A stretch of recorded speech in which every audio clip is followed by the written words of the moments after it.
Karine, quand on habite dans les villes, ce qui j'imagine est votre cas, eh bien, il y a toujours... On dit quand on demeure. Alors, quand on demeure dans une ville, on n'a pas toujours la chance d'avoir un balcon.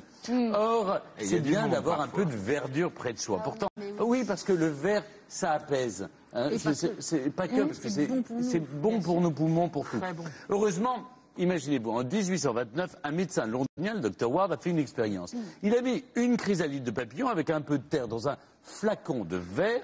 Il a eu la surprise de voir pousser une fougère. Oui, c'était hermétiquement fermé. Et il a vu, en 4 ans, il a vu une fougère pousser.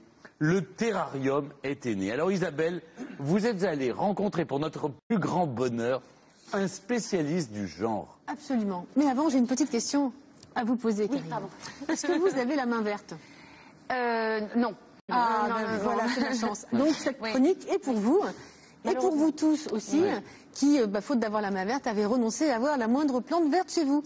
Et pour tous ceux aussi qui pensent qu'une plante verte, ça prend de la place, ça prend la poussière, c'est pas déco, etc., etc.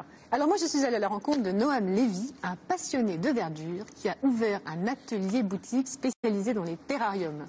Et alors, je vais vous montrer qu'un terrarium, en plus d'être bon pour notre morale et pour notre santé, c'est ultra déco. Très bon. Ah oui, regardez. On regarde. C'est très tendance.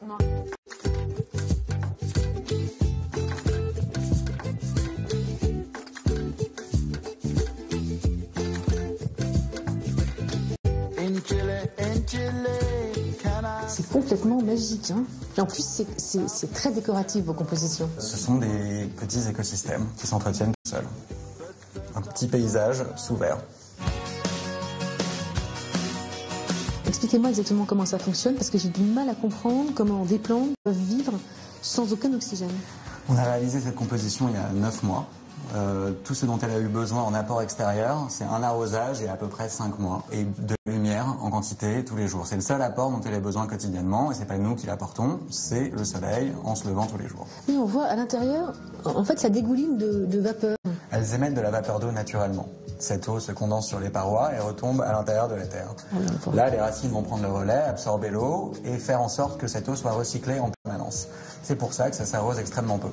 Alors, est-ce que ce type de système permet à peu près toutes les compositions? À partir du moment où la plante est une plante appropriée qui apprécie un environnement humide, on peut vraiment prévoir beaucoup de choses et être très créatif. D'ailleurs, je peux vous montrer comment on fait. Alors, on fait ça ensemble, avec plaisir.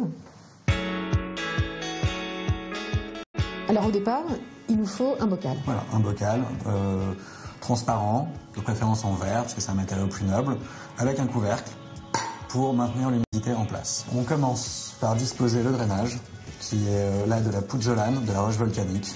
Donc là, on a quoi, 2 cm à peu près de pouzzolane, c'est ça? 2 cm de pouzzolane, ouais, c'est un bon niveau. Ensuite, on va rajouter des graviers qui sont uniquement décoratifs. Donc là, pas forcément de manière régulière? Non. Essayer de restituer ce qu'on imagine être dans la nature. Donc, arrive maintenant l'élément essentiel, la terre. On va disposer également sur les graviers. Ça sent vraiment la forêt, là. Essayer de faire une couche d'environ 3 cm d'épaisseur. On passe maintenant aux végétaux pour cette composition-là. Un peu d'Icia. Et un Phytonia rouge, qui sont des plantes qui sont adaptées à un environnement humide. Alors, vient le moment d'ajouter la mousse. À quoi ça sert? Ça sert à savoir quand on va devoir ajouter l'eau. Donc dès que la mousse est sèche, c'est le signe qu'il faut arroser. Exactement. Donc là, on passe à l'étape arrosage. Voilà, il faut vaporiser de la manière la plus diffuse possible. Donc pas d'arrosoir, mais plutôt un pulvérisateur. Plutôt un pulvérisateur, histoire que la terre soit humectée sans être détrempée. Donc après cet arrosage, on est peut-être tranquille pour 6 mois. On est peut-être même tranquille pour 1 an. Alors vous voyez, si vous n'avez pas la main verte et que vous étiez à 2 doigts de renoncer aux plantes chez vous, eh bien c'est peut-être ça la solution qu'il vous faut. La dernière étape, on ferme. On referme. Donc là, on a vu une composition, ce que vous appelez une composition humide, mais on peut aussi faire une composition sèche comme dans le désert. Voilà, avec des plantes grasses et des cactus. On choisira pour le terrarium sec un contenant ouvert qui permettra à l'environnement intérieur de ne pas être très humide. Très bien. Alors, de même que pour le terrarium humide, il va falloir prévoir un drainage pour permettre à l'eau qui est dans la terre de ruisseler, de ne pas saturer trop la terre en humidité. On peut également faire preuve d'esprit créatif en utilisant des graviers pour le dessus. On va rajouter pour le contraste quelques cailloux blancs. Ça c'est encore uniquement décoratif. J'ai prévu une terre plus sableuse, plus aérée. Ok, donc ça c'est un mélange de terreau et de sable. Voilà. Les plantes grasses ont la particularité d'avoir besoin de peu de volume de terre. Qu'est-ce que vous avez choisi pour ce terrarium sec comme plante? Pour celui-ci, j'ai pensé mettre un aloe. On va simplement compacter doucement autour. Un sédum, un portulacaria, qui est de la famille des crassula. On a presque fini. Maintenant, on va rajouter des graviers simplement pour la décoration. Est-ce que pour ce type de terrarium, donc sec, pas de soleil direct? Oui, c'est assez important. On est toujours dans un contenant qui est fait de verre et l'effet loupe peut être dévastateur. Elles ont besoin de peu d'eau, mais on va leur en donner quand même un petit peu. Par pulvérisation, encore une fois. Voilà, toujours de la manière la plus diffuse possible. Voilà, le terrarium sec est fini. Il suffit maintenant de trouver un environnement lumineux et de le laisser vivre. Merci beaucoup, Noam. C'était vraiment sympa de faire ça avec vous. Mais de rien, c'était un plaisir.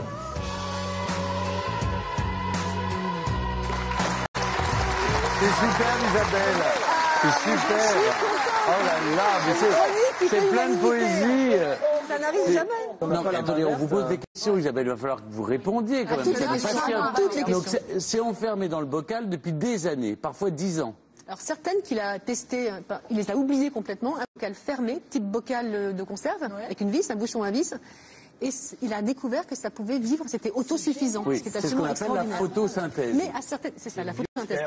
Mais il y a certaines conditions quand même. Ça ne marche pas avec toutes les plantes. D'accord. Il y a deux conditions surtout, c'est qu'il faut, comme vous avez remarqué, il y a très peu de substrat. Le substrat, c'est de la terre, donc très peu de terre.